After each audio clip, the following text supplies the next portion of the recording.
So today we're going to talk about three things. We're going to talk about how innovation has to be continuous. We're then going to talk about how equity must be ingrained in everything we do. And then lastly, we're going to talk about how one Miami means Miami for all. Now, whenever I get the opportunity to connect and talk to people about the regionals and talk to people about access higher education, I often tell the story of my grandfather.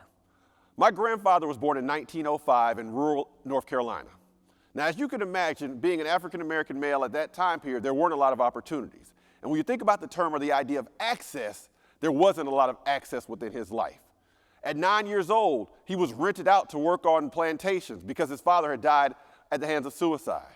By 14, he was spending 14-hour days picking tobacco. Access was not at the core of his life and wasn't anything he even understood or knew anything about. Now, in my grandfather's life, one of the things he always instilled upon me is the fact that you have to be thinking how you can get better every single day. And when you think about that contextually, he was talking about innovation. So as a tobacco farmer in North Carolina, one of the things we had to look at is how we can produce more tobacco with less resources. Also, a unique aspect of being in North Carolina at that time was that the soil was not very fertile or rich. And so therefore, he was in a place where he didn't have good resources, but he had to produce strong and positive outcomes. When you think about my grandfather and my grandfather's story, that's analogous to where we are today, especially within higher education. How are we finding ways to do the things that we're doing better with limited resources? One thing that really excites me about the regionals and what we're doing now is the fact that we're constantly thinking about ways we can be more innovative on a day-to-day basis. How are we engaging industry?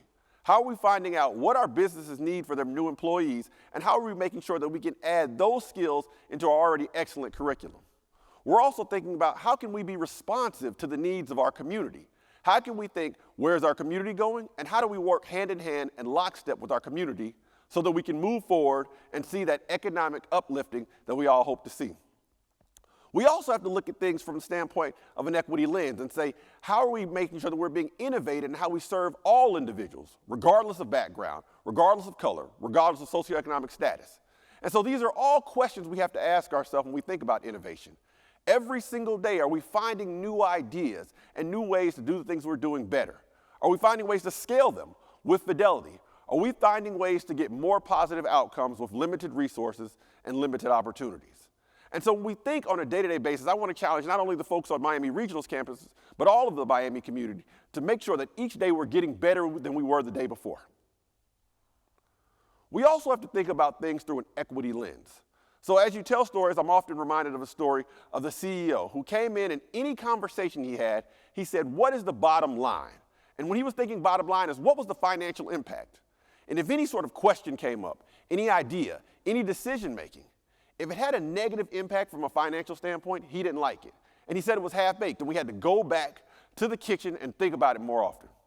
Now think about that in the context of equity. How often have you been in a room where we're making a tough decision? Whether it be around budget, whether it be around a policy or procedure, and someone raises their hand and says, but how will this impact our equity work? Rarely ever happens. We've got to change our thinking where every decision we make, everything we do as an organization, as an institution, we're thinking about it from an equity lens. We're trying to ensure that anything we do is not going to have a negative impact on the equity outcomes we like to see.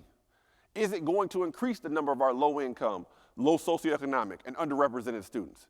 And is it going to have an adverse impact on those particular populations? What about our faculty of color, our staff of color? How is the decisions we make and the things we do impacting those groups and populations? You know, when we talk about One Miami and we say One Miami, we've got to make sure we're advancing the entire community. In order to advance that entire community, we're going to have to make sure equity is at the forefront. We also look at the national landscape and where we currently are. And one of the things we have to also remember is the expectations of students have changed. Gone are the days where students will come to our classrooms and simply absorb whatever it is that we're providing for them. Students are now going to question us, especially in the area of equity.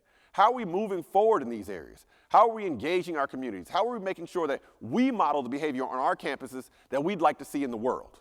When someone leaves our campuses, the hope is they're going to be an informed citizen. The hope is they're going to be an individual that has grown, that has learned something, and now can contribute positively to the surrounding community, region, state, nation, and world. And so it's going to be on us to make sure that we ingrain in everything we do that equity thinking, that, hey, we've got to move in this direction, and if we don't move in this direction, we're going to be left behind.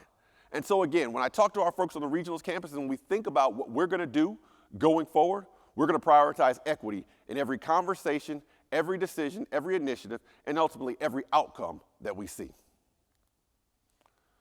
Lastly, one of the things that I want to make sure we emphasize today is the idea of One Miami and what One Miami means. This week I had the opportunity to meet with one of the founding faculty members of the Miami University Middletown campus.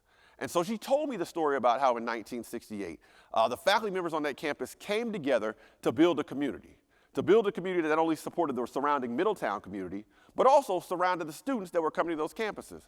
You know, these faculty members were not only faculty members, they were academic advisors, they were counselors, they were social workers, they were everything above. They were mothers, they were fathers. They were the community that supported these students through their transition from high school to higher education and out into careers. And so when I asked her, I said, what was it like to have that community? We looked and thought it was imperative on us that any student we admitted and we allowed to come to our campus, they needed to succeed. And so if we think about that thinking, if we think about that thought process, if we think about what they were doing and how they were operationalizing that mission, that stands true today. We've got to make sure that any student that comes to Miami, any Miami campus, we put the supports in place and we do the things necessary to make sure they can be successful. Regardless of their background, regardless of where they're coming from, regardless of how much money they have, regardless of their parents have ever stepped foot on a college, we've got to make sure those students can be successful. And so that's got to be on us. When we think about Miami, outside of our community, outside of our Oxford campus, even outside of the regionals, what's the perception that other individuals have of Miami? Do they see Miami as a place that everyone is welcome? Do they see Miami as a place that everyone can come and be successful? Do we see Miami as a place where everyone can thrive? I would argue, yes, Miami is all those things. When we think about Miami, we have to think about that student who comes from an affluent neighborhood. We've got to think about that adult or post-traditional learner who has 2 children and is balancing multiple jobs. We've got to think about that international student coming from a faraway country. And we've also got to think about that individual who's the first person in their family to go to college, has no idea what college is, but wants to be successful to uplift their community. We welcome all individuals on regardless of background. I think we are poised to do that. I think we're poised for the future, and I think we are poised to be on the front lines of solving the challenges that we face here in the United States.